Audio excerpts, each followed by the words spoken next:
Hello my dear friends, welcome to Octet Live School, learning to love and loving to learn. મિત્રો આજે આપણે તમારી સાથે discussion કરવાના છે ગાલા અસાઇનમેન્ટ પ્રશ્નપત્ર નંબર 2 અને એમાં પણ સેક્શન નંબર સી થી શરૂઆત કરીશું આપણે. સી સેક્શન એટલે કે 3 ગુણના પ્રશ્નો અને જેમાં તમારે લખવાના છે ઓછામાં ઓછા 7 થી 8 મુદ્દાઓ, કેમ કે 3 માર્ક્સ માટે 6 થી 8 મુદ્દા લખવા ખૂબ અગત્યના હોય છે મિત્રો. તો જોઈએ વિભાગ સી જે તમારો આવે છે કુલ 18 ગુણનો. ખ્યાલ છે ને મિત્રો? 6 પ્રશ્નો લખવાના છે, દરેકના 3-3 ગુણ છે અને 6 તેરીને 18 માર્ક્સ કમ્પ્લીટલી કવર કરવાના છે. ખ્યાલ આવે? 9 માંથી કોઈ પણ 6. ચાલો હવે આપણે જોઈએ કે પહેલો પ્રશ્ન કે વિઘટન પ્રક્રિયા કોને કહેવામાં આવે અને રાસાયણિક સમીકરણ આપી અને એને સમજાવવાનું. તો સિમ્પલી વિઘટન એટલે તોડવું, એક પ્રક્રિયકમાંથી 2 નિપજ બનવા. ઓકે, તો ચાલો, જે રાસાયણિક પ્રક્રિયામાં એક જ પ્રકારના પ્રક્રિયકને ગરમ કરતા એમાં એકથી વધુ તમને શું મળતી હોય તો કે નિપજ મળતી હોય. શું મળતી હોય? નિપજ. તો આવા પ્રકારની જે પ્રક્રિયા છે ને મિત્રો, એને કહેવાય વિઘટન પ્રક્રિયા અથવા ડીકમ્પોઝિશન રિએક્શન તરીકે આને આપણે ઓળખીએ છીએ. હવે આના મુખ્ય 3 પ્રકાર છે. કેટલા છે મિત્રો? 3 પ્રકાર છે. તો જોઈએ, પહેલો પ્રકાર છે ઉષ્મીય વિઘટન. ઉષ્મીય વિઘટન મીન્સ વોટ? એટલે જે રાસાયણિક પ્રક્રિયામાં પ્રક્રિયકને તોડવા માટે ઉષ્મા આપવી પડતી હોય, ગરમી આપવી પડતી હોય, તો એને આપણે કહીશું ઉષ્મીય વિઘટન. સમજાય છે હું શું કહું છું? ઓકે, ઉષ્માની મદદથી કરવામાં આવતી વિઘટન પ્રક્રિયાને ઉષ્મીય વિઘટન કહેવાય. તો ચાલો એના કેટલાક એક્ઝામ્પલ જોઈએ આપણે ઉષ્મીય વિઘટનના. તો કે ચાલો, કેલ્શિયમ કાર્બોનેટ, ઉષ્મા આપીએ છીએ, એને ગરમી આપીએ છીએ, કેલ્શિયમ ઓક્સાઇડ અને આમાંથી કાર્બન ડાયોક્સાઇડ વાયુ છૂટો પડી જાય. બીજી રાસાયણિક પ્રક્રિયા જોઈએ તો કે ફેરસ સલ્ફેટ, ગરમી આપી, ferric oxide, sulphur dioxide, sulphur trioxide, આમ એક પ્રક્રિયકમાંથી એક કરતાં વધારે નિપજ બને છે. તો આવી પ્રક્રિયાને આપણે કહીશું વિઘટન પ્રક્રિયા, એકમાંથી એક કરતાં વધુ નિપજ બને.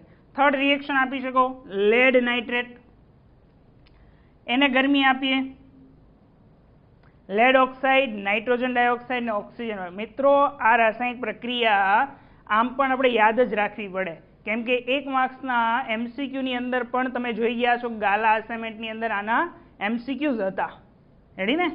સિમ્પલ એમસીક્યુ શું હતો? એક કે લેડ નાઇટ્રેટને ગરમ કરીએ તો નીચેનામાંથી કયો વાયુ ઉત્પન્ન થાય? તો ત્યારે જવાબમાં હતું નાઇટ્રોજન ડાયોક્સાઇડ. તો આમ પણ વિઘટન પ્રક્રિયાના ઉદાહરણ આપવા માટે પણ અગત્યનું છે, સાથે સાથે એમસીક્યુ માટે પણ આપણે આને યાદ રાખવાની છે. ચાલો, બીજી રાસાયણિક પ્રક્રિયા, તો કે બીજી વિઘટન પ્રક્રિયાને તમે શું કહેશો? તો કે બીજી વિઘટન પ્રક્રિયા છે એને કહેવાય વિદ્યુત વિભાજન. એને કહેશું આપણે વિદ્યુત વિભાજન, અથવા તો વિભાજન ન કેવું હોય તો તમે એની જગ્યાએ વિઘટન કહી શકો. તો કે વિદ્યુત વિઘટન પ્રક્રિયા, રેડી, પાણી H2 એનું વિદ્યુત વિભાજન કરીએ તો શું મળે? તો આપણને 2 વાયુ મળે, એક H2 વાયુ અને એક O2 વાયુ. પ્રક્રિયા બેલેન્સ કરી દઈએ. બેલેન્સ થઈ ગઈ છે? Okay, fine. તો આ થઈ ગઈ વિદ્યુત વિઘટન પ્રક્રિયા, કેમ કે વિદ્યુત આપીને એમાંથી ઉર્જા મેળવે છે ને એમાં એક કરતાં વધારે નિપજ મળે. તો આ વિદ્યુત વિઘટન પ્રક્રિયા થઈ ગઈ. ચાલો, થર્ડ વન આપણે જોતી હોય તો એને કહીશું આપણે પ્રકાશ વિઘટન પ્રક્રિયા. ચાલો, પ્રકાશ વિઘટન પ્રક્રિયામાં શું હોય તો કે પ્રકાશ દ્વારા ઉર્જા મળે અને વિઘટન થાય. ફોર એક્ઝામ્પલ તરીકે આપણે લઈ લઈએ AgBr. પ્રકાશ ઉર્જા દ્વારા આપણે એને ગરમી આપીએ છીએ, ઉર્જા આપીએ છીએ અને વિઘટન થાય છે. એકમાંથી તૂટે છે અને સિલ્વર છૂટું પડી જાય અને બ્રોમિન વાયુ છૂટો પડી જાય. રાસાયણિક પ્રક્રિયા થઈ ગઈ બેલેન્સ. ચાલો, નેક્સ્ટ હજી એક તમે ઉદાહરણ લઈ શકો, AgCl. પહેલેથી અહીંયા 2 લખી દીધા. કેમ? તો કે મને ખબર જ છે કે રાસાયણિક પ્રક્રિયા આવા જ પ્રકારની આવવાની છે. તો ત્યાં સિલ્વર વત્તા ક્લોરીન વાયુ પ્રક્રિયાને બેલેન્સ કરવા માટે આ થશે. આ એકદમ સરળતાથી તમે એને બેલેન્સ કરી શકો. અને વારંવાર જો આ રિએક્શનની પ્રેક્ટિસ થઈ હોય તો તમને એમનેમ જ ખબર પડી જાય ક્યાં કેટલા પરમાણુઓ છે.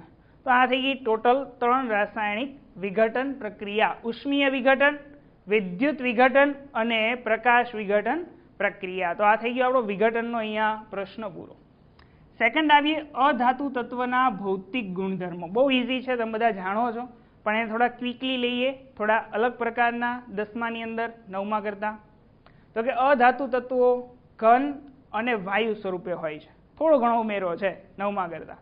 મોસ્ટ ઓફ કયા સ્વરૂપે જોવા મળે આપણને? અધાતુ ઘન અને વાયુ સ્વરૂપે જોવા મળતા હોય. પરંતુ અપવાદ સ્વરૂપે આપણી પાસે છે બ્રોમિન. તો એ બ્રોમિન હોય છે પ્રવાહી અવસ્થાની અંદર. એ અપવાદ યાદ રાખજો, કેમ કે MCQ ઘણી વખત અપવાદ પૂછાતા હોય. સેકન્ડ વન વાત કરીએ કે ઉષ્મા અને વિદ્યુતના જે અધાતુઓ છે એ અવાહકો હોય છે. કેવા હોય છે? અવાહકો હોય. પરંતુ એક અધાતુ આપણી પાસે છે જે કાર્બનનો અપર રૂપ છે, જેનું નામ છે ગ્રેફાઇટ. અને આ ગ્રેફાઇટ કેવું છે? તો કે વિદ્યુતનું સુવાહક છે. રેડી? અપવાદ યાદ રાખતા જાઓ. નેક્સ્ટ આવીએ કે ટીપાવપણું અને તણાવપણાનો ગુણધર્મ ધરાવતા નથી. તમે એને ટીપો અથવા ખેંચો તો એ બરડ હોય, તૂટી જાય છે, કટકા થઈ જાય, ભૂકો થઈ જાય અધાતુ. રેડી? નેક્સ્ટ, એના ગલન બિંદુ અને ઉત્કલન બિંદુ પ્રમાણમાં નીચા છે. પરંતુ અહીંયા પણ અપવાદ છે. કાર્બનનું એક અપર રૂપ છે જેનું નામ છે હીરો, જેનું ગલન બિંદુ ખૂબ જ ઊંચું છે મિત્રો. આ વસ્તુ યાદ રાખો. પછી અધાતુ ક્યારે રણકાર ઉત્પન્ન કરતા નથી. કોલસાને તમે ઠોકો, રણકાર થાય? ન, અવાજ જ ન ઉત્પન્ન થાય ને એવો. રણકારે નહીં, રણકાર ન ઉત્પન્ન થાય. પછી મોસ્ટ ઓફ અધાતુ તત્વો, છઠ્ઠો મુદ્દો લખી શકો કે ઝાંખા હોય છે. કેવા હોય છે? ઝાંખા હોય. પરંતુ આપણને ખ્યાલ છે કે આયોડિન, કયો? I2, એ ચળકાટ ધરાવે અથવા તો ચળકે છે. તો આયોડિન શું થઈ ગયું? અપવાદ થઈ ગયો. તો આ થઈ ગયા અધાતુના નોર્મલ ગુણધર્મો થઈ ગયા, પ્રોપર્ટીઝ થઈ ગઈ ને, એની કોમન પ્રોપર્ટીઝ થઈ ગઈ. ચાલો નેક્સ્ટ ક્વેશ્ચન જોઈએ. સક્રિયતા શ્રેણીની મધ્યમાં રહેલી ધાતુઓનું નિષ્કર્ષણ. પહેલા તો આપણને એ ખ્યાલ હોવો જોઈએ કે મધ્યમાં કઈ તત્વ છે અને મધ્યમાં કયા ધાતુ છે, એ ખ્યાલ આવી જાય પછી આપણે એના આન્સર તરફ આગળ વધી શકીએ. તો આપણી પાસે એકદમ નોર્મલ શોર્ટ કી હતી, ખ્યાલ છે તમને? ક્વિક રિવિઝન સિરીઝની અંદર શોર્ટ કી આપી છે. જો મિત્રો દરેકે દરેક ચેપ્ટરની 1 થી 16 ચેપ્ટરના ઇમ્પોર્ટન્ટ ક્વેશ્ચન સાથેની ક્વિક રિવિઝન સિરીઝના વિડીયો તમને ઓક્ટેટ લાઈવ સ્કૂલમાંથી મળી રહેવાના છે. અને એની લિંક જો તમારે જોતી હોય તો અહીંયા નીચે એની લિંક તમને મળી રહેશે. એમ છતાં તમે ઓક્ટેટ લાઈવ સ્કૂલ પર સર્ચ કરો તો ઘણી બધી અન્ય માહિતી પણ તમે મેળવી શકો છો. પણ અહીંયા હું તમને નોર્મલી ફટાફટ જ એ કી કહી દઉં છું, પછી તમે એ વિડીયોને જોઈ શકો છો, ત્રીજા ચેપ્ટરના વિડીયોને. તો કી કંઈક આવી છે સક્રિયતા શ્રેણી માટેની કે પોસોકેમ, એજ આલે, હા કોમસિંગો. આમાં શું? તો કે પો એટલે પોટેશિયમ, સો એટલે સોડિયમ, કે એટલે કેલ્શિયમ, મ એટલે મેગ્નેશિયમ, એ એટલે એલ્યુમિનિયમ, જ એટલે ઝિંક, આ એટલે આયર્ન, લે એટલે લેડ, હા એટલે હાઇડ્રોજન, કો એટલે છે કોપર, મ એટલે છે મર્ક્યુરી એટલે પારો, સી એટલે સિલ્વર અને ગો એટલે છે ગોલ્ડ, સોનું. અરે આ ધાતુ તત્વો સૌથી વધારે સક્રિય છે પોટેશિયમ અને સૌથી ઓછી સક્રિયતા છે સોનાની, લાસ્ટની. હવે એક વસ્તુ ધ્યાનમાં રાખજો મિત્રો કે એલ્યુમિનિયમ સુધીના જે તત્વો છે ને, પોટેશિયમથી લઈને એલ્યુમિનિયમ સુધીના, એને ઊંચી સક્રિયતા ધરાવતા તત્વો કહેવામાં આવે છે. સક્રિયતા વધારે છે, ઝડપી કોઈની સાથે પ્રક્રિયા કરે લે. પરંતુ ઝીંકથી લઈને કોપર સુધીના તત્વો એ મધ્યમ સક્રિય છે. કેવા છે? મધ્યમ. અને કોપરથી પછીના અપવર્ડ, કોપરને પણ લઈ શકાય એમાં, તો કે કોપરથી લઈને અપવર્ડ સુધી ગોલ્ડ સુધીના જે તત્વો છે નીચી સક્રિયતા ધરાવતા તત્વો છે. આપણે વાત કરવાની છે કે ભાઈ સક્રિયતા શ્રેણીના મધ્યમાં કઈ ધાતુ છે, તો કે ઝીંક, લોખંડ, લેડને શું કહેવાય, શું કહેવાય, કોપર. હાઇડ્રોજન ધાતુ નથી હો, એને ધ્યાનમાં નહીં લેતા. તો આ બધી ધાતુઓ છે મધ્યમ સક્રિય ધાતુ છે. અને આ મધ્યમ સક્રિય ધાતુ યાદ રાખો મિત્રો, આ બહુ વખત પૂછાય છે હો. આની અંદર ભૂંજન અને કેલ્સિનેશન એવો અલગ પ્રશ્ન કરીને પૂછાય છે. આ ડાયરેક્ટલી આ પ્રશ્ન ન પૂછે તો અગત્યનો છે આપણા માટે 3 માર્ક્સ માટે પરીક્ષાની અંદર. તો ઇઝીલી આપણને આવડી જાય એવો પણ છે ને 3 માંથી 3 માર્ક્સ અપાવે એવો પણ છે. કોન્સન્ટ્રેશન સાથે ધ્યાન આપો. આપણે વાત કરીએ છીએ કે કુદરતમાં જે આ તત્વો છે મધ્યમ સક્રિય તત્વો છે એ આપણને હંમેશા સલ્ફાઇડ સ્વરૂપે અને કાર્બોનેટના સંયોજન સ્વરૂપે મળતા હોય. કાર્બોનેટ મીન્સ કે CO3-2 અને સલ્ફાઇડ મીન્સ કે S-2 ના સંયોજન સ્વરૂપે મળતા હોય. ખ્યાલ આવે છે શું કહું છું? ઓકે, ચાલો. હવે આ જે કે સલ્ફાઇડ અને કાર્બોનેટ યુક્ત સંયોજનો છે એ સંયોજનને એના ઓક્સાઇડમાંથી જો છૂટા પાડીએ તો ખૂબ સરળતાથી આપણને એ છૂટા પડીને ધાતુનું નિષ્કર્ષણ કરી શકીએ. શેમાંથી? એના સલ્ફાઇડ અને ઓક્સાઇડને એના ઓક્સાઇડમાંથી છૂટા પાડવાના છે. તો સૌપ્રથમ શું કરવું પડે? તો સૌપ્રથમ એના સલ્ફાઇડ અને કાર્બોનેટને આપણે ઓક્સાઇડમાં ફેરવવા પડે. શેમાં ફેરવવા પડશે? ઓક્સાઇડની અંદર ફેરવવા પડે.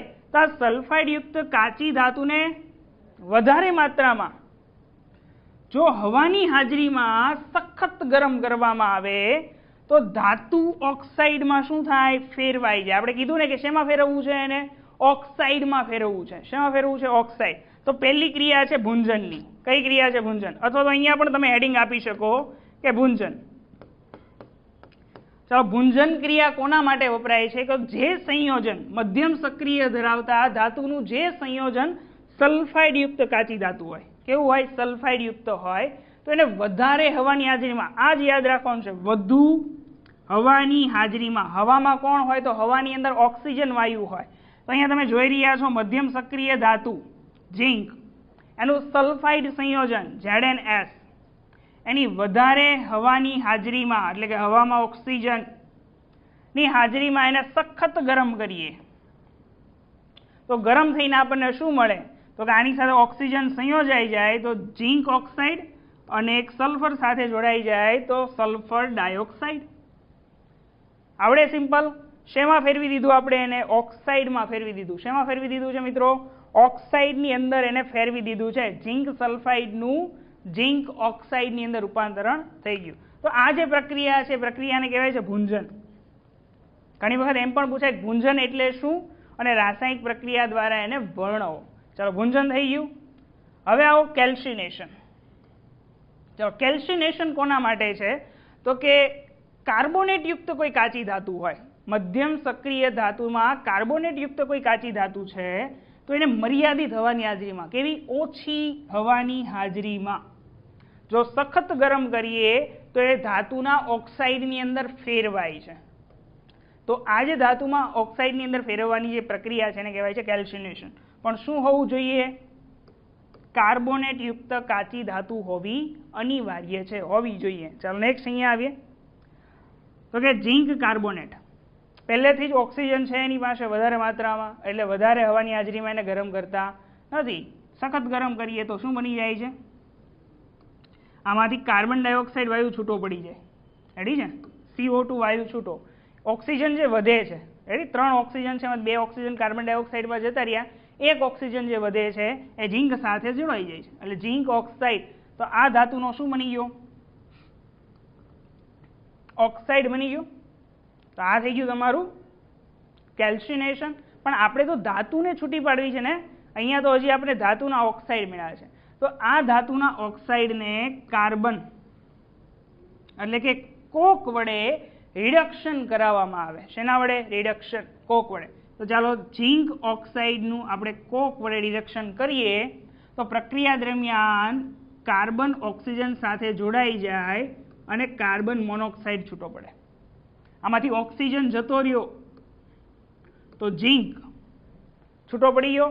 તો આપણે મધ્યમ સક્રિય ધાતુ ઝીંકનું નિષ્કર્ષણ થઈ ગયું. અહીંયા ઝીંક છૂટો પડી ગયો મિત્રો. યસ. ચાલો, ઘણી વખત શું કરવામાં આવે તો કે રિડક્શન પ્રક્રિયા એ કોક વડે ન કરવામાં આવે. શેના વડે ન કરવામાં આવે? કોક વડે ન કરવામાં આવે તો શેના વડે કરશું? તો કે મધ્યમ સક્રિય ધાતુ છે એ મધ્યમ સક્રિય ધાતુ કરતા જે વધારે સક્રિય ધાતુ છે ને, જો આપણે હમણાં કીધું હતું, ક્યાં છે? યસ, અહીંયા. આ બધી મધ્યમ સક્રિય ધાતુ છે અને એના કરતાં વધારે સક્રિય ધાતુ કોણ છે? તો કે પોટેશિયમ, સોડિયમ, કેલ્શિયમ, મેગ્નેશિયમ અને એલ્યુમિનિયમ. તો આ જે વધારે સક્રિય ધાતુ છે એના કરતાં એના વડે રિડક્શન કરી શકાય. એટલે અહીંયા એવું લખ્યું છે કે સોડિયમ, કેલ્શિયમ, એલ્યુમિનિયમ પણ તમે સક્રિય ધાતુ, વધારે સક્રિય ધાતુને રિડક્શન કરતા તરીકે ઉપયોગમાં લઈ શકો છો અને નીચી સક્રિયતા ધરાવતા ધાતુઓને એમના સંયોજનમાંથી વિસ્થાપિત કરી શકાય છે. ફોર એક્ઝામ્પલ તરીકે અહીંયા ઉદાહરણ આપ્યું છે કે મેંગેનીઝ ડાયોક્સાઇડ. આ મેંગેનીઝ ડાયોક્સાઇડમાં મેંગેનીઝ કરતાં એલ્યુમિનિયમ કેવું છે? તો કે સક્રિયતા શ્રેણીમાં આપણે જોયું કે એલ્યુમિનિયમ શરૂઆતમાં આવે, મેંગેનીઝ દૂર દૂર સુધી દેખાતું નથી. તો એલ્યુમિનિયમ કેવું છે? મેંગેનીઝ કરતાં વધારે સક્રિય છે.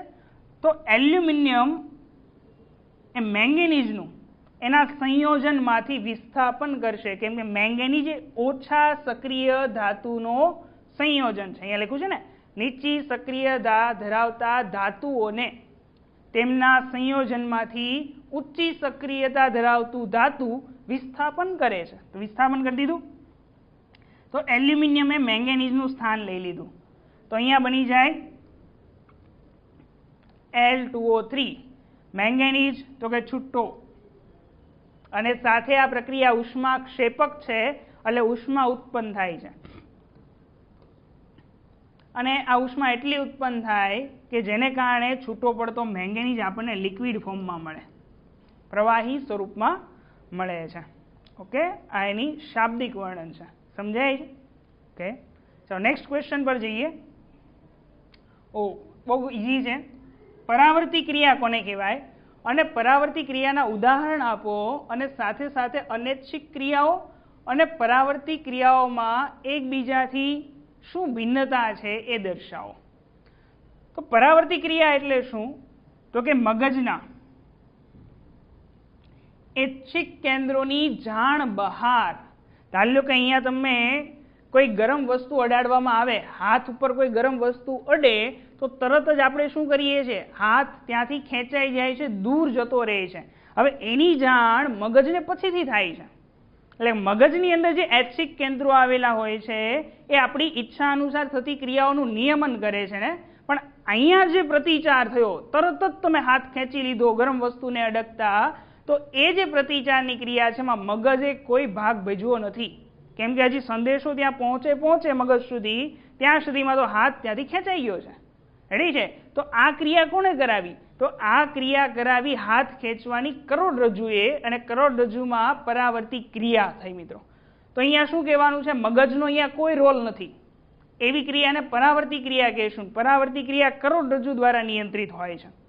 તો મગજના ઐચ્છિક કેન્દ્રોની જાણ બહાર, મગજને પછીથી ખબર પડે, બાહ્ય ઉત્તેજના સામે દર્શાવાતા અનૈચ્છિક અને ઝડપી પ્રતિચારને પરાવર્તી ક્રિયા કહેવામાં આવે છે. બાહ્ય ઉત્તેજના એટલે ગરમ વસ્તુ લાગી, એ બાહ્ય ઉત્તેજના, અને ઝડપી પ્રતિચાર આપવાની જે ક્રિયા થઈ એને કહેવાય પરાવર્તી ક્રિયા. જો આવી રીતે વ્યાખ્યા ન આપવી હોય તો આવી રીતે પણ આપી શકો છો કે અસ્તિત્વ માટે.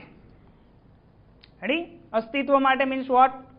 તો કે ગરમ વસ્તુને અટકી રાખો તો એ બધું ત્યાં શું થઈ જાય? ચામડી બળી જાય. અસ્તિત્વ ટકાવી રાખવું છે ચામડીનું. તો અસ્તિત્વ માટે, કોના માટે? અસ્તિત્વ માટે ત્વરિત અનૈચ્છિક પ્રતિચાર સ્વરૂપે, આપણી ઈચ્છા હોય કે ન હોય પણ છતાં પણ હાથ ત્યાંથી ખેંચાઈ જાય, મીન્સ કે અનૈચ્છિક પ્રતિચાર રૂપે દર્શાવાતી અગત્યની જે ક્રિયા છે જેમાં મગજની કોઈ સક્રિય ભૂમિકા હોતી નથી, મગજ કોઈ ભાગ નથી ભજવતું, તો આવી ક્રિયાને કહેવાય છે પરાવર્તી ક્રિયા. ઓલમોસ્ટ તમને ખ્યાલ આવી ગયો હશે. ઓકે, ચાલો ફોર એક્ઝામ્પલ તરીકે પરાવર્તી ક્રિયાઓ કઈ કઈ છે?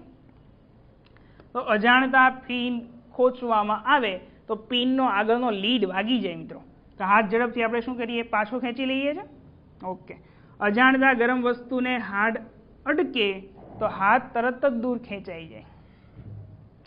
ઉધરસ, બગાસું, છીંક આવવી, આ બધી ક્રિયા પરાવર્તી ક્રિયા દ્વારા થાય. ઉરોદર પટલનું હલનચલન થવું, ઘૂંટણને આંચકો લાગવો, તીવ્ર પ્રકાશમાં આંખની કીકી નાની મોટી થવી, આંખમાં પાણી આવવું જવું, આંખની જે પલકારા મારવાની ક્રિયા છે એ પલકવાની ક્રિયા છે. ત્યાર પછી તમે એમ કહી શકો કે મોંની અંદર લાળ આવવાની ક્રિયા છે.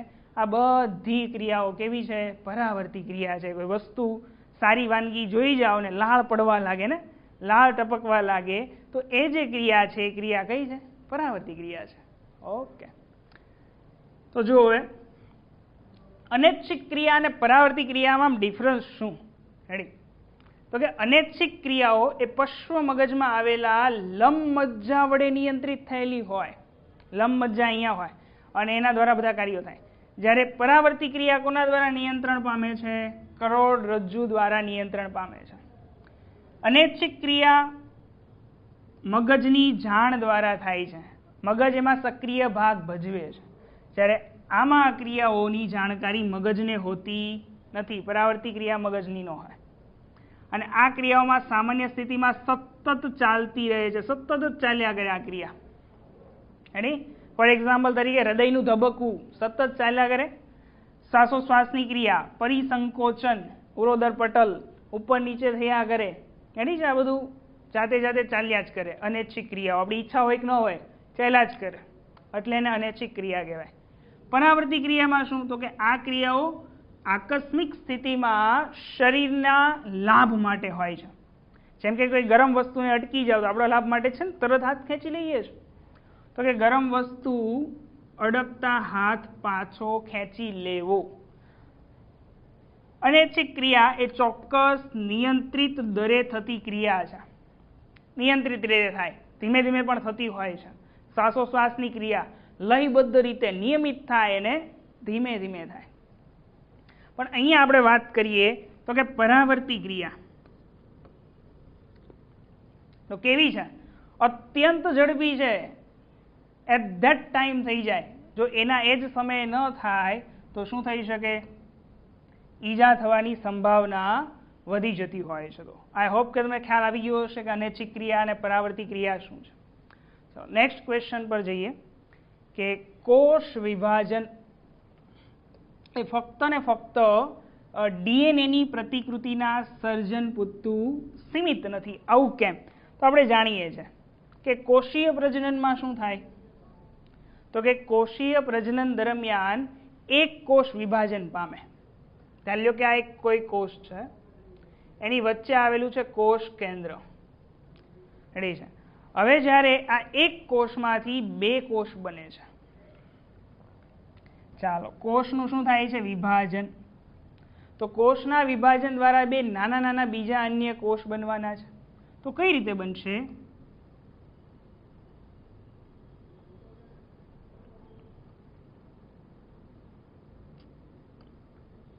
સમજાય છે તમને આ શું દોર્યું છે? સૌ પ્રથમ વચ્ચેનું જે કોષ કેન્દ્ર છે ને, એ કોષ કેન્દ્ર લંબાય અને એ કોષ કેન્દ્રના એક સમાન ભાગ થાય.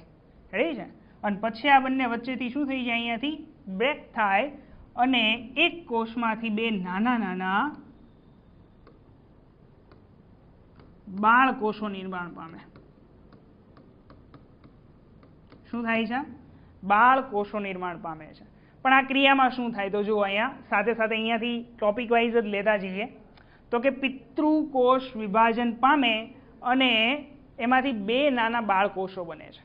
એ પ્રક્રિયા દરમિયાન શું થાય? તો એ પ્રક્રિયા દરમિયાન પ્રજનનની ક્રિયા દરમિયાન ડીએનએની પ્રતિકૃતિનું સર્જન થાય છે. અને એક ખૂબ મહત્વની ને અગત્યની ઘટના છે કે સંપૂર્ણ કોષને કઈ રીતે કામ કરવાનું છે એની બધી જ માહિતી એ ડીએનએની અંદર હોય. રેડી? તો ડીએનએની પ્રતિકૃતિ થવી એ ખૂબ જ મૂળભૂત ઘટના છે. ને આ પ્રતિક્રિયા થવા માટે, પ્રતિકૃતિ બનવા માટે વિવિધ પ્રકારની રાસાયણિક ક્રિયાઓ થઈ હોય કોષની અંદર અને ત્યારબાદ પરિણામ સ્વરૂપે બે સમાન કેવા બે એક સમાન પ્રકારના ડીએનએની પ્રતિકૃતિનું નિર્માણ થાય છે. મીન્સ કે આમાંથી ડીએનએ બે બને અને બંને ડીએનએ કેવા હોય? એક સમાન હોય. એક ડીએનએ એક બાળકોષની અંદર ને બીજો ડીએનએ બીજા બાળકોષની અંદર દાખલ થવાના હોય છે કોષ વિભાજન દરમિયાન. ફક્ત એટલું જ નથી હોતું. સાથે સાથે શું થાય છે તો કે બે ડીએનએ પ્રતિકૃતિના સર્જનની સાથે સાથે બીજી કેટલીક કોષીય સંરચનાઓ પણ અંદર સર્જન પામતી હોય. જેમ કે આપણને ખબર છે કે કોષની અંદર અહીંયા ઘણી બધી અંગિકાઓ હોય. કેવા પ્રકારની અંગિકા? યસ, લાઇસોસોમ્સ, અંતઃકોષ રસજાળ, કણાભસૂત્ર છે. આવી જે કંઈ અંગિકાઓ છે, અંગિકાઓ પણ બંનેની અંદર સરખા ભાગે આવવી જોઈએ ને. બંને એક સમાન નવા કોષો બને છે, બાળકોષો બને છે, તો બંનેની અંદર એક સમાન સંરચના હોવી જોઈએ. તો સાથે સાથે ઘણી બધી કોષીય સંરચનાઓ પણ સર્જન પામે છે અને અંતે આ બે ડીએનએ પ્રતિકૃતિઓ તેમની સાથે સાથે કોષીય અંગિકાઓને પણ લઈ જાય છે અને કોશિકા અંગિકાઓમાં પણ એક સમાન વિભાજન થઈ અને આ બંને બે સમાન બાળકોષોની અંદર અલગ અલગ અલગ અલગ રીતે વહેંચાઈ જાય છે. રેડી છે? તો સાથે સાથે ડીએનએની પ્રતિકૃતિ પણ બને અને સાથે સાથે કોષીય અંગિકાઓ પણ બને છે અને બંને બાળકોષોની અંદર સમાન માપની અંદર સમાન માત્રાની અંદર જતી હોય છે. તો આવી રીતે તમે કોઈ કહી શકો કે કોષ વિભાજન દ્વારા બે બાળ કોષોનું નિર્માણ થાય છે. તેથી કોષ વિભાજન ફક્ત ડીએનએ પ્રતિકૃતિના સર્જન પૂરતું સીમિત નથી, કેમ કે સંપૂર્ણ એના જેવા આબેહૂબ બાળ કોષો બને છે તો બંનેમાં એક સરખી અંતસ્થ રચના પણ હોવી જોઈએ. તો બધું સિમિલારિટી પ્રમાણે ડિવાઇડેશન થતું હોય છે. બહુ અગત્યનો ક્વેશ્ચન હવે છે, કદાચ તમે આને ઇમ્પોર્ટન્ટ ક્વેશ્ચન તરીકે પણ ગણાવી શકો છો. જોકે મોસ્ટ ઓફલી ઇમ્પોર્ટન્ટ ક્વેશ્ચન જ છે આ બધા, અને બહુ સારી રીતે જોઈએ તો બહુ સહેલા પણ છે ને સરળ પણ છે. ચાલો તો જોઈએ હવે સ્ત્રીનું પ્રજનન તંત્ર આકૃતિ દોરીને સમજાવવાનું. મિત્રો, જો ફક્ત ને ફક્ત આપણને દરેક અંગો વિશેનો ખ્યાલ હોય ને તો અંગો દ્વારા તમે દરેકે દરેક માહિતી ઇઝીલી તમારી વાક્ય રચનાને આધારે ગોઠવી શકો છો. ચાલો હું તમને સમજાવું કઈ રીતે. તો આ છે સ્ત્રીનું પ્રજનન તંત્ર. એમની અંદર અંડપિંડથી શરૂઆત થાય તો કે એક જોડ અંડપિંડ આવેલા હોય, એટલે ટોટલ કેટલા? બે. અંડપિંડની ઉપર શું આવેલા છે તો કે ગળણી જેવા આકારની અંડવાહિની છે. એને ફેલોપિયન નલિકા અથવા ફેલોપિયન ટ્યુબ પણ કહેવાય છે, યાદ રાખવાનું છે. ચાલો, બંને બાજુ એક એક અંડવાહિની છે. તો અંડવાહિની પણ કેટલી છે? એક જોડ છે. તો અહીંયા લેતા જઈએ, એક જોડ અંડપિંડ, એક જોડ અંડવાહિની છે. બીજી વસ્તુ ધ્યાનમાં રાખજો કે આ જે અંડવાહિની છે એ અંડપિંડ સાથે અહીંયા જોઈન્ટ થયેલી નથી. બહુ ધ્યાન રાખવાનું મિત્રો, ઘણી વખત આ એમસીક્યુ આવતું હોય છે. અંડપિંડ સાથે અંડવાહિની અહીંયા જોઈન્ટ હોતી નથી, ફક્ત ગળણી જેવા આકારેની નજીક ગોઠવાયેલી હોય છે. ઓકે, ત્યાર પછી આગળ વધીએ તો આવે છે ગર્ભાશય. ગર્ભાશય પછી આવે છે સાંકડો માર્ગ, જેને કહેવાય છે ગ્રીવા. અને ગ્રીવા જે માર્ગની અંદર ખુલે છે એને કહેવાય છે યોનિ માર્ગ, અને આ છે યોનિ માર્ગ. અને ત્યારબાદ લાસ્ટની અંદર આવે છે યોનિ દ્વાર. આ થઈ ગયો યોનિ માર્ગ અને આ થઈ ગયું તમારું યોનિ દ્વાર. તો આટલી રચના સ્ત્રીના પ્રજનન તંત્રની અંદર છે. હવે દરેક વિશે એક એક કરતા આપણે સમજાવતા જવાનું છે. તો સિમ્પલ છે, જુઓ સમજતા જઈએ. પહેલી વાત કરીએ અંડપિંડની. તો સ્ત્રીની ઉદરગૃહાની અંદર, એટલે કે પેટના અંદરના ભાગે એક જોડ અંડપિંડ આવેલા હોય છે.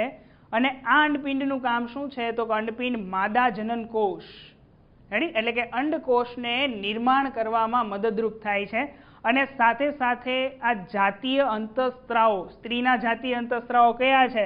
ઇસ્ટ્રોજન અને પ્રોજેસ્ટેરોનનો પણ સ્ત્રાવ કરે છે. રેડી? આ ખ્યાલ આવી ગયો એનો?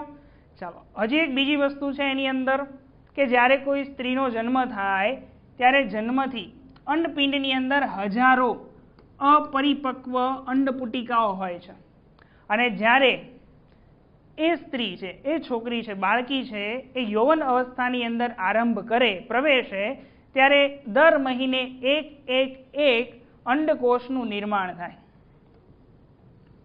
રેડી? એટલે કે અંડપુટિકાઓ હોય એમાંથી અંડકોષ પરિપક્વ થવાની શરૂઆત થઈ જાય દર મહિને એક એક અને બંને અંડપિંડ વારાફરતી પ્રતિ માસ એક અંડકોષ મુક્ત કરે છે. પહેલા મહિને જો આ તરફના અંડપિંડમાંથી અંડકોષ ઉત્પન્ન થયો હોય તો બીજા મહિને બીજી તરફના અંડપિંડમાંથી અંડકોષ ઉત્પન્ન થાય.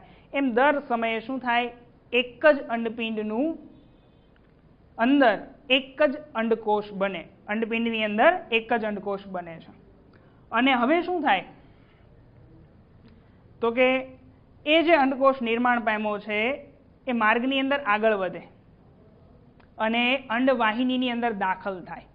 તો અંડવાહિની એટલે કે ફેલોપિયન નલિકા. બીજા વિશે સમજી જાઓ તો કે એક જોડ અંડવાહિની હોય, એક આ તરફ છે અને એક આ તરફ છે એક જોડ, અને એ ક્યારેય અંડપિંડ સાથે જોડાયેલી નથી. એ વસ્તુ ધ્યાન રાખજો, અંડપિંડ સાથે જોડાયેલી નથી. બીજી વસ્તુ તમારે ધ્યાનમાં રાખવાની છે કે પાતળી અંડવાહિનીના માર્ગે અંડકોષ અંડપિંડમાંથી ગર્ભાશય સુધી આગળ વધે છે. ધીમે ધીમે ધીમે ધીમે આ માર્ગની અંદર આગળ વધી અને ગર્ભાશય સુધી એ અંડકોષ આવી જાય. રેડી? અને અંડવાહિનીના અગ્ર છેડે આ ભાગે અંડકોષ ગતિ કરતો કરતો કરતો અંડવાહિનીમાં આગળ વધે અને અંડવાહિનીના અગ્ર છેડા પાસે, આ છેડા પાસે એને જો કોઈ શુક્રકોષ મળી જાય તો શુક્રકોષ સાથે અહીંયા ફલન કરે છે.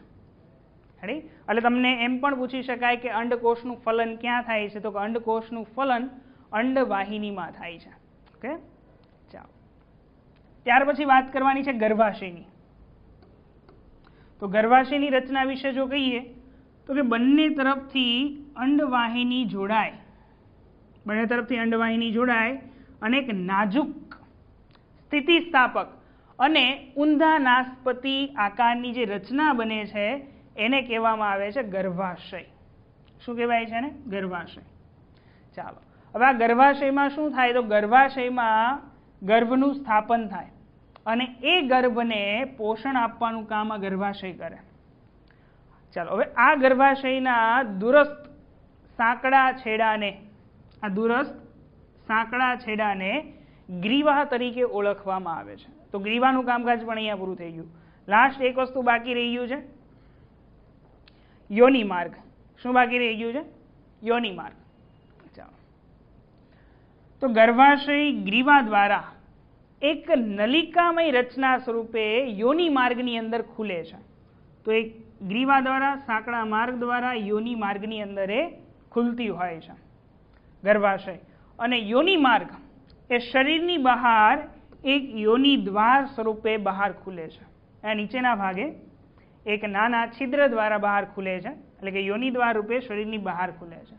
અને આમ જાતીય સમાગમ દરમિયાન યોનિ માર્ગની અંદર શુક્રકોષો આ યોનિ દ્વાર મારફતે દાખલ થતા હોય છે. તો આ થઈ ગઈ સંપૂર્ણ સ્ત્રીના રિપ્રોડક્શન એટલે કે પ્રજનન તંત્રની રચના. તો આઈ હોપ કે તમને ખ્યાલ આવી ગયો હશે. ઓકે, અહીંથી શરૂઆત કરવાની છે ને લાસ્ટ અંતિમ અંગો સુધીની ચર્ચા આપણે પ્રશ્નની અંદર લેવાની છે કમ્પ્લીટલી. ચાલો, નવો ક્વેશ્ચન છે તમારી પાસે કે પ્રકાશનું પરાવર્તન એટલે શું અને પ્રકાશના પરાવર્તનના નિયમ લખો. બહુ સિમ્પલ અને બહુ ઇઝી. આ તો 8મા ધોરણથી આવતો ક્વેશ્ચન છે સાયન્સની અંદર. ખ્યાલ આવે છે? તો જો પ્રકાશનું પરાવર્તન એટલે શું, તો કે કોઈ વસ્તુ પર પ્રકાશ આપાત કરો અને એ વસ્તુની સપાટી પરથી પ્રકાશ અથડાઈને જે પાછો ફરવાની જે ઘટના છે, યાની પ્રકાશ અથડાઈને જે પાછા ફરવાની જે ઘટના છે એ ઘટનાને કહેવાય છે પ્રકાશનું પરાવર્તન.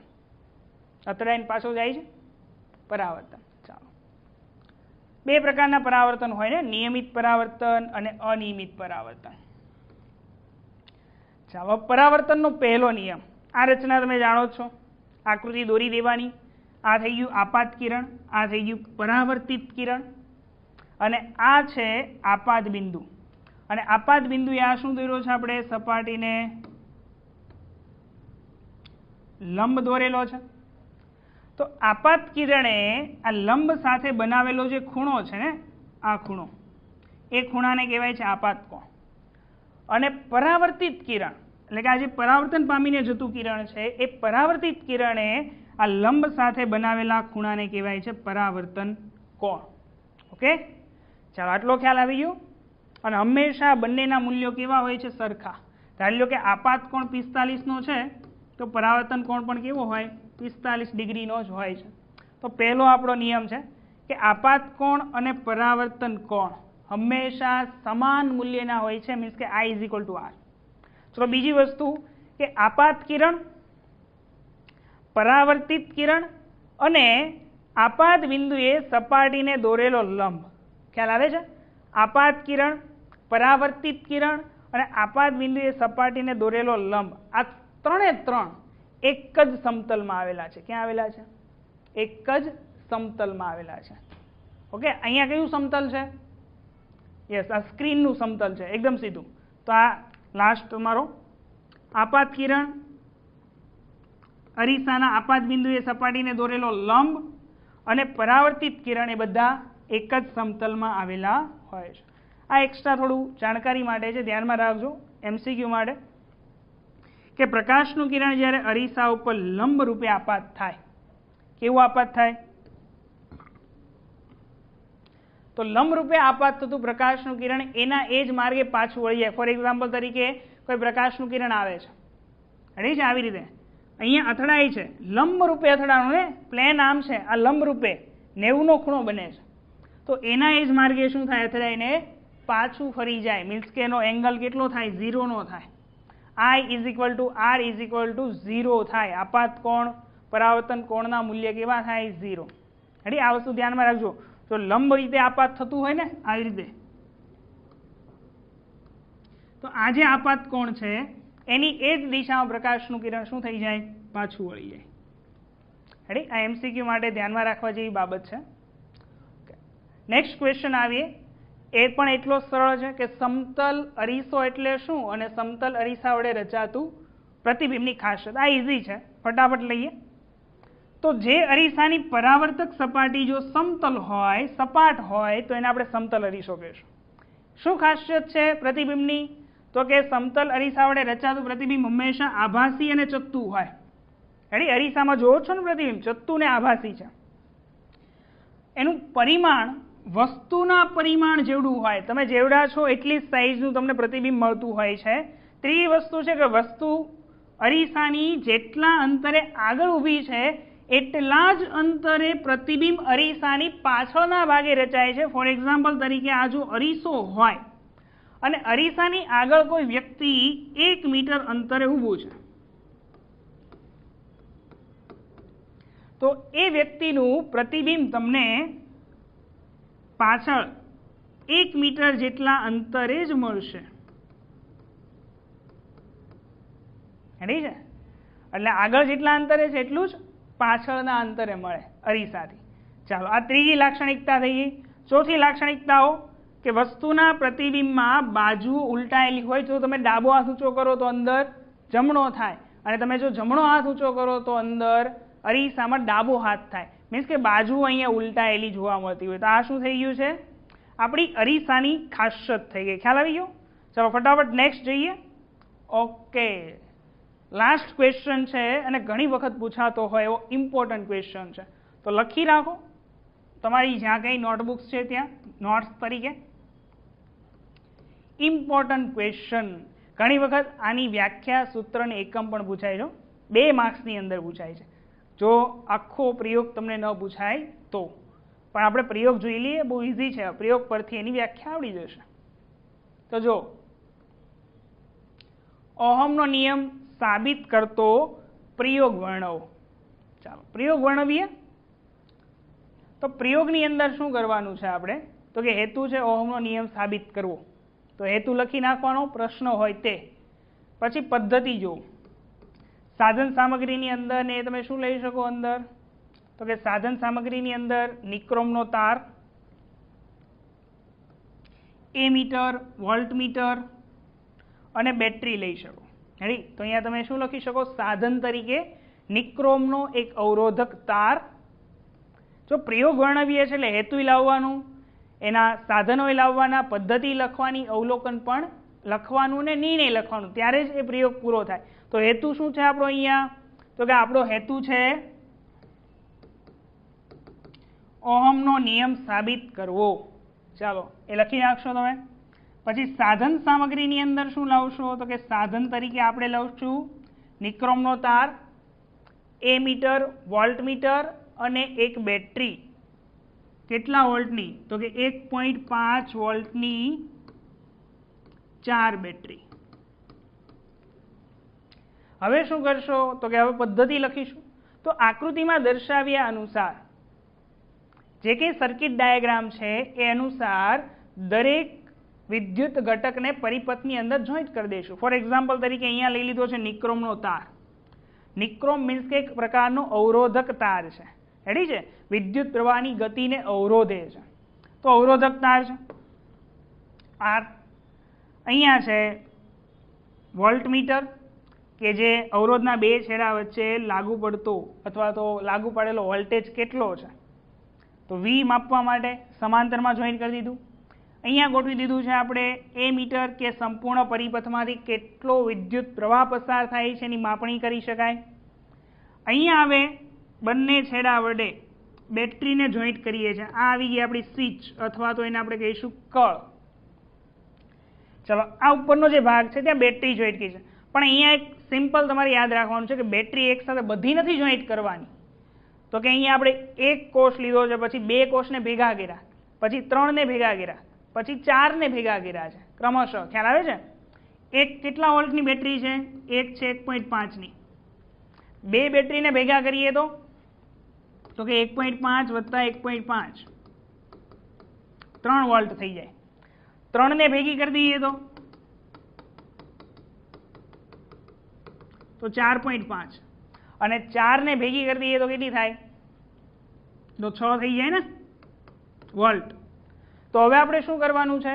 તો કે આવી રીતે સર્કિટ ડાયાગ્રામને જોઈન્ટ કરી દેવાનો છે આકૃતિમાં દર્શાવ્યા અનુસાર, અને પરિપથના છેડા પર બે તારના છેડા પાસે ફક્ત એક જ બેટરી જોઈન્ટ કરવાની છે અથવા તો વિદ્યુત કોષ જોઈન્ટ કરવાનો છે જેનો વોલ્ટેજ છે 1.5 વોલ્ટ.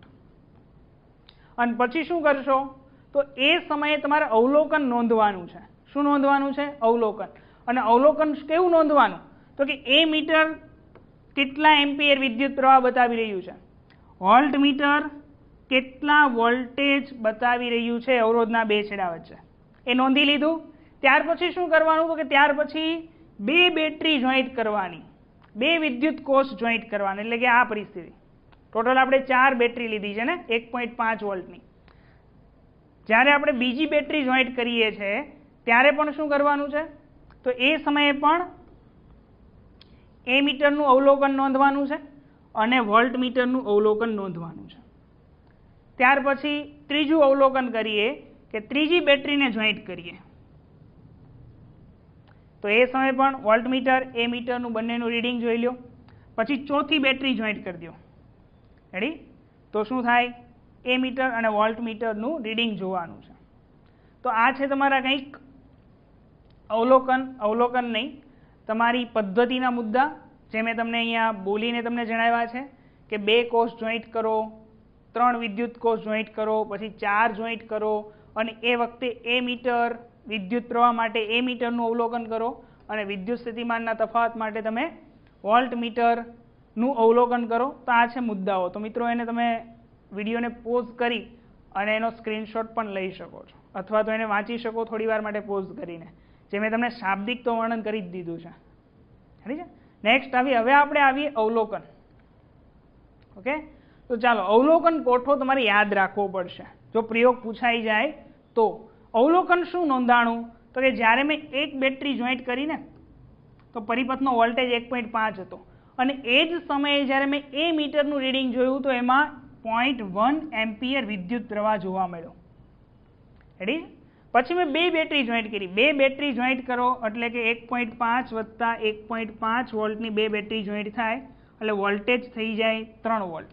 અને જ્યારે વોલ્ટેજ 3 વોલ્ટ છે ત્યારે એમાંથી વહેતો વિદ્યુત પ્રવાહ કેટલો છે? 0.2 એમ્પિયર છે. પછી વાત કરીએ આપણે 3 બેટરી જોઈન્ટ કરી છે 1.5 વત્તા 1.5 વત્તા 1.5 એટલે અહીંયા તમને દર્શાવ્યું છે. તો 3 બેટરી જ્યારે જોઈન્ટ કરીએ તો પરિપથનો કુલ વોલ્ટેજ કેટલો થાય તો કે 4.5 વોલ્ટ થાય. અને એ જ સમયે જ્યારે એ મીટરનું અવલોકન કે રીડિંગ જોવામાં આવે છે ત્યારે 0.3 એમ્પિયર વિદ્યુત પ્રવાહ જોવા મળે છે આપણને. ચોથું રીડિંગ એવી રીતે લેવાનું છે, પરિપથમાં કેટલી બેટરી જોઈન્ટ કરી દેવાની છે, 4 બેટરી જોઈન્ટ કરી દેવાની છે, 1.5 વત્તા 1.5 વત્તા 1.5. તો વોલ્ટેજ કેટલો થઈ જાય અહીંયા, ટોટલ વોલ્ટેજ થઈ જાય 6 વોલ્ટ. કેટલો થઈ જશે 6 વોલ્ટ.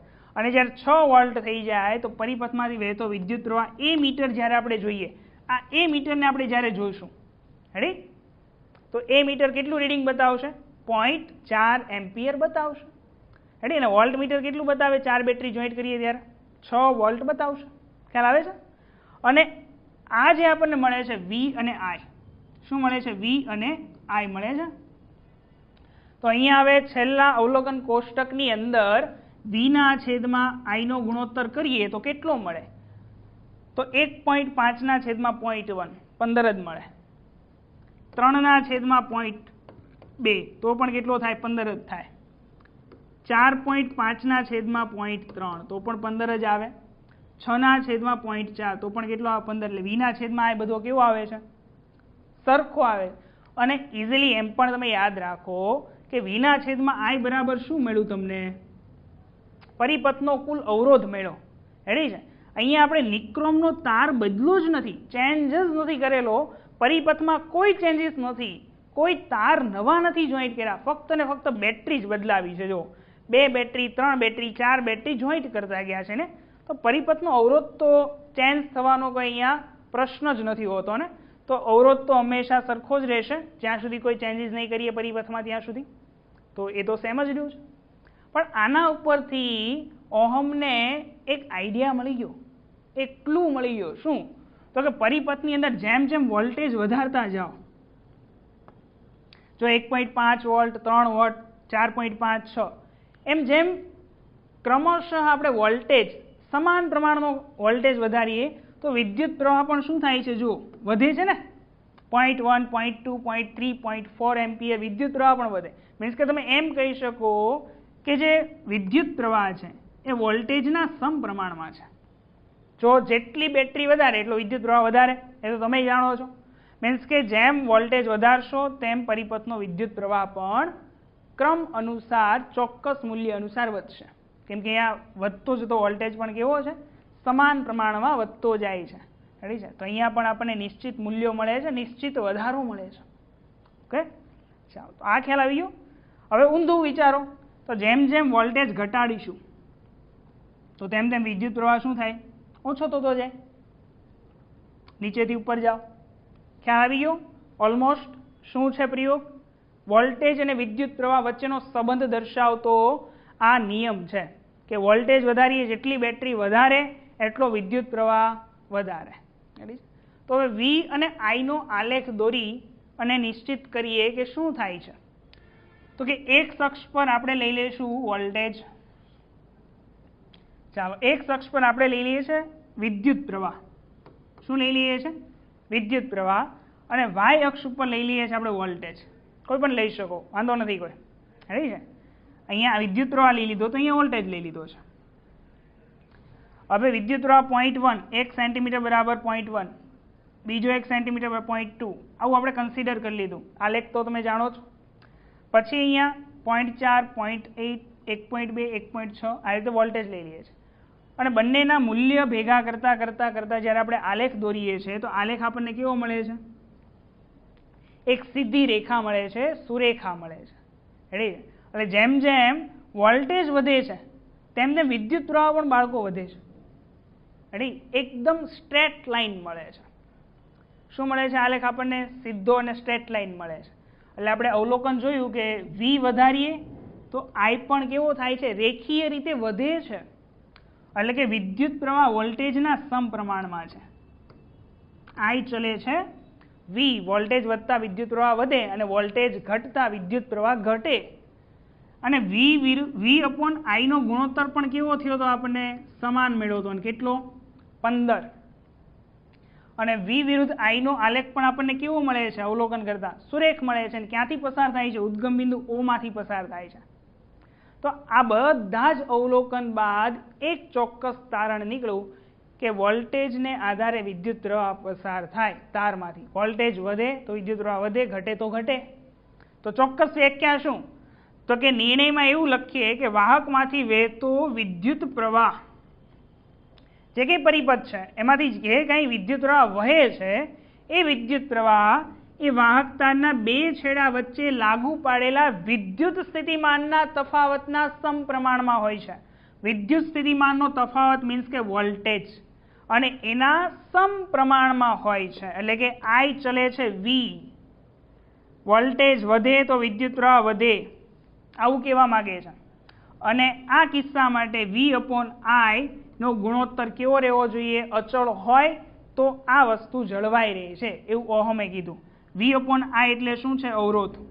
જો પરિપથનો કુલ અવરોધ એમનેમ રાખવામાં આવે ને વોલ્ટેજ વધારતા જઈએ તો વિદ્યુત પ્રવાહ વધે, અને વોલ્ટેજ ઘટાડતા જઈએ, બેટરી ઓછી કરતા જઈએ તો વિદ્યુત પ્રવાહ ઘટે. રેડી છે? આ ચોક્કસ એનું લાસ્ટ અંતિમ તારણ છે. આઈ હોપ કે તમને આ વિડીયો અગત્યના પ્રશ્નો માટે મહત્વપૂર્ણ બની રહેશે. અને જો તમને મારો આ વિડીયો મિત્રો પસંદ આવ્યો હોય અને જો ગમ્યો હોય તો અમારી ચેનલને લાઈક કરો, શેર કરો અને સબસ્ક્રાઈબ કરો. Thank you for watching.